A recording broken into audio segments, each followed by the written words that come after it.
Okay, this is my round 2 at the North American Open. We'll see how it worked out. I'm playing white.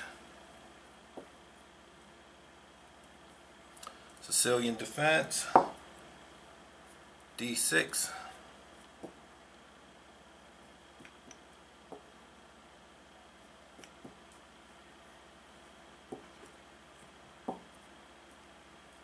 Knight attacks, knight defends. No worries about being pent.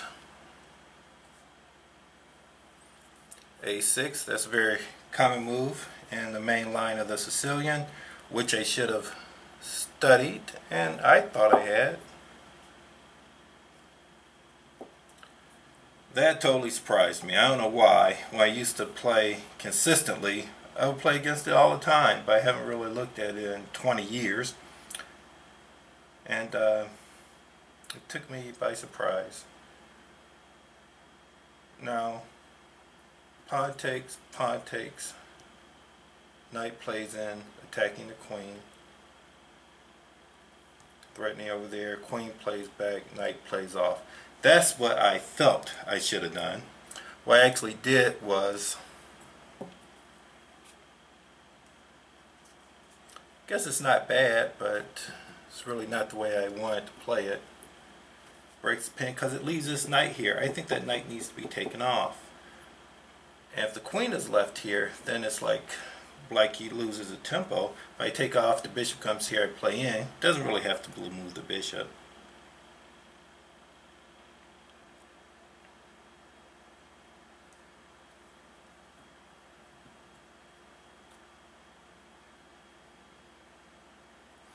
I'm always concerned about take, but I think I'm covered, especially since it's on the queen. Of course, I'm getting ready to castle queen side. I hope that he castles king side. Castle king side right away. Now, another mistake. Maybe not a mistake, but I castled here, feeling that I had a threat on this pawn, or either weakening his king position.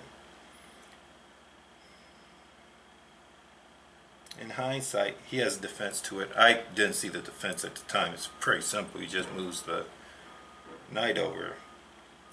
So I'm thinking maybe I should have either went f3 or h4, immediately initiating my intent to attack his kingside castle. Even if he pushes up on the bishop, it might not move him at all. Just go for the tempos in the open file. What I did was,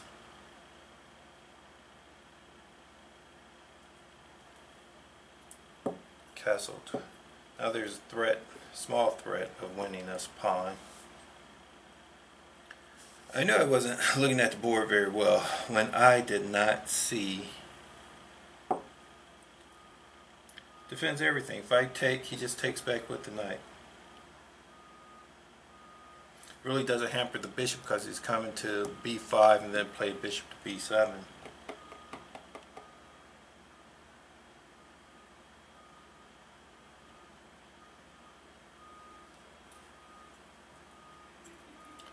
Wonder if that was too passive, and I should have, again,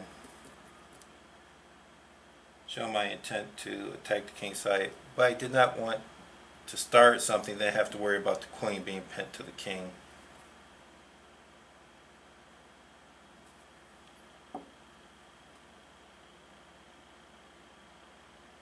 He still is going to have to respond with the knight. And here, I went f3. Why not? You can't take him off. He's already blocked his own bishop in. He plays here. Two attackers on the knight. Takes off. One attacker takes off here. I think that would have been good. Something I have to initiate my attack, otherwise it'll never get started.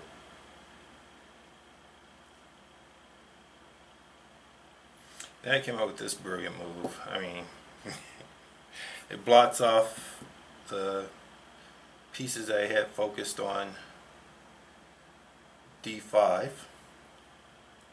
Doesn't do anything to initiate an attack against the king's position.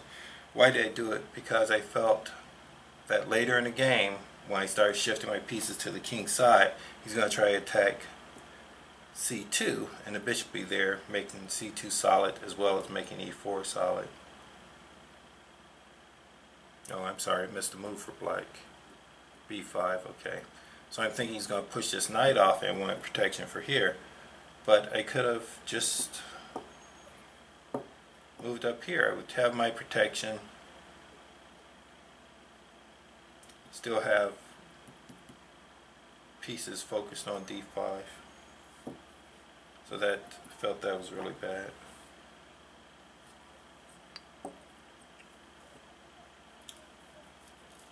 Because I blocked it off, he no longer has to worry about what's happening with this exchange, which is probably the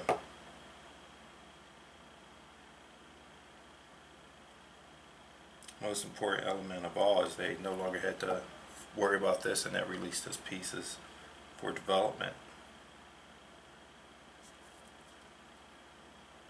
And this is where I come up with my brilliancy. I moved one pawn off of d4 and moved the protection from d6. Now, my thought was that bishop takes, pawn takes, knight takes, queen moves, knight takes. I get 3 pawns for the piece. They are not only 3 pawns, but they're 3 passed pawns. I thought that was good, but if you take the theory one step further, yeah, there are 3 passed pawns on the 2nd rank. If there were 3 passed pawns on the 4th or the 5th rank, that would make a big difference. But because they're on the 2nd rank, major pieces are still on the board, and actually all but one minor piece is still on the board. Black is going to be able to make some serious threats on the white position. So at this point, I should have just backed away. Played the bishop off, made my little threat there. Yeah, I need to play this bishop off. Maybe look at advancing like that.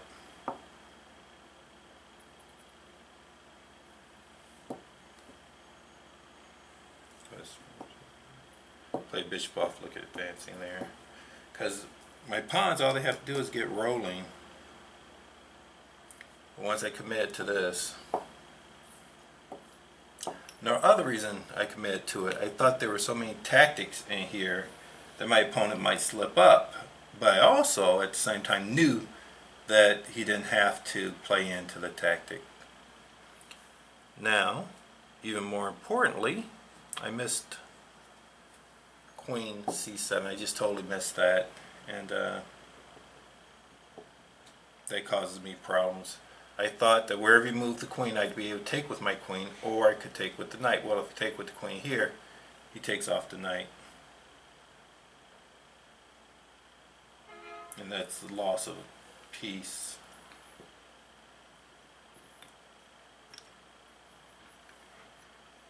Right now I only have 2 pawns for my piece.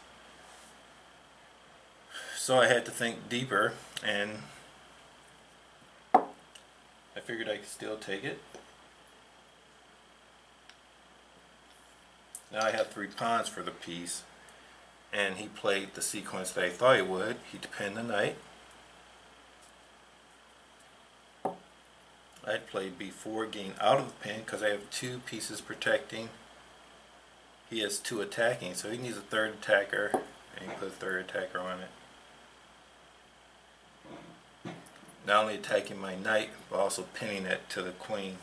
Even though I put this on the computer, and the computer doesn't agree with me, and it says that the game is lost.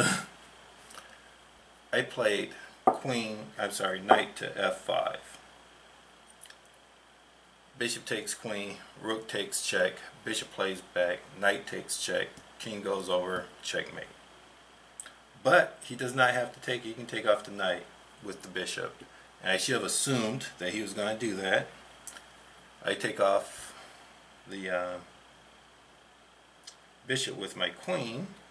Problem is, he now has a rook, both rooks, the queen and the knight, that can play against my king.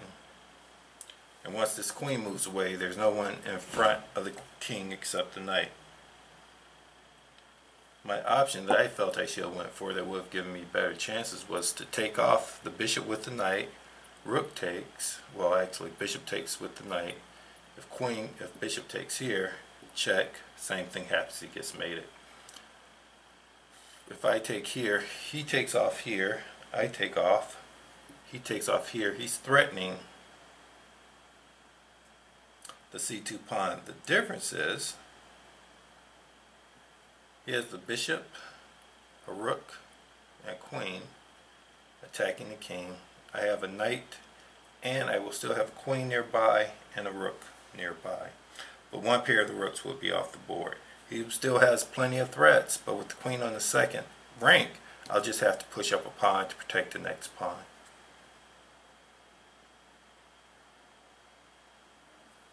What I played was the knight back. He can't take that off, so he took off the knight. Now the difference here is,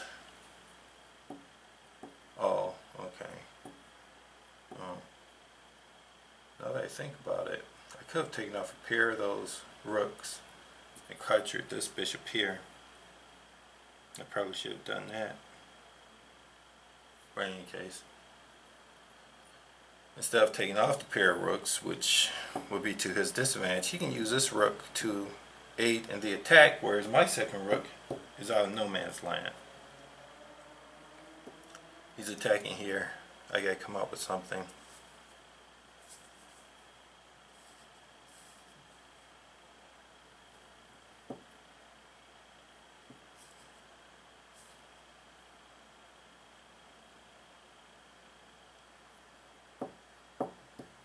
What I came up with was rook to d2, protecting it. He did exactly what I thought he would do, attack it. And I couldn't come up with a good move at this point. It was a choice between f2 and e2. I finally landed on e2, and I just missed this move. I didn't even consider the move. He came up with a6. He's threatening the rook, and he's threatening a2. I have to defend both of them. There's only one move that can defend both of them. I'm moving backwards. My pawns have not advanced at all.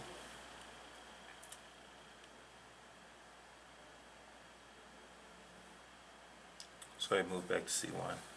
He goes a7, attacking the queen. Now I need to have my queen up here, but if it comes here, then I give him that file going into the king. With the knight already there, that's impossible. The real, I guess, theme is I thought that he would have to protect this bishop, move him out of the way right away. He doesn't. He can keep making threats upon my pieces, which is the way you want to play. It gives you the initiative, and that's what you want. So my queen cannot come in to defend her king. She has to go to the other side of the board.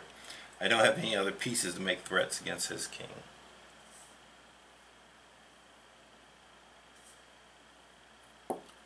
Now defends his bishop, or protects his bishop by moving out of the way. The bishop, the knight, the rook, and the queen are all attacking my king. My king has nothing in front of it to defend or to even try to exchange off pieces with.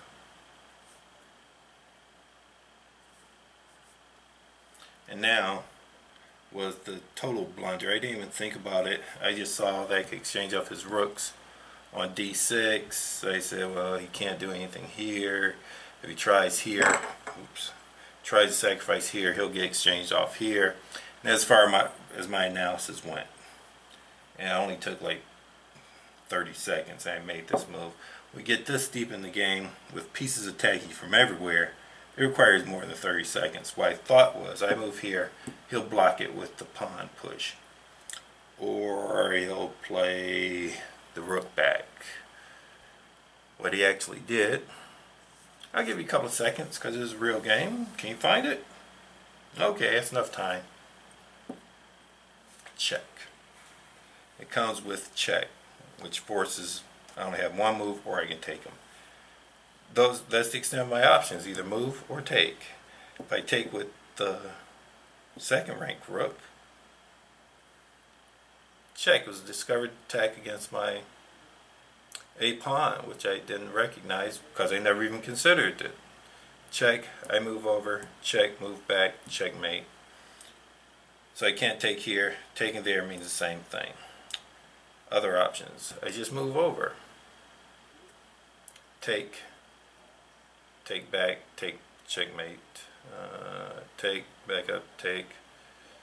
Yeah, it's mate either way it goes.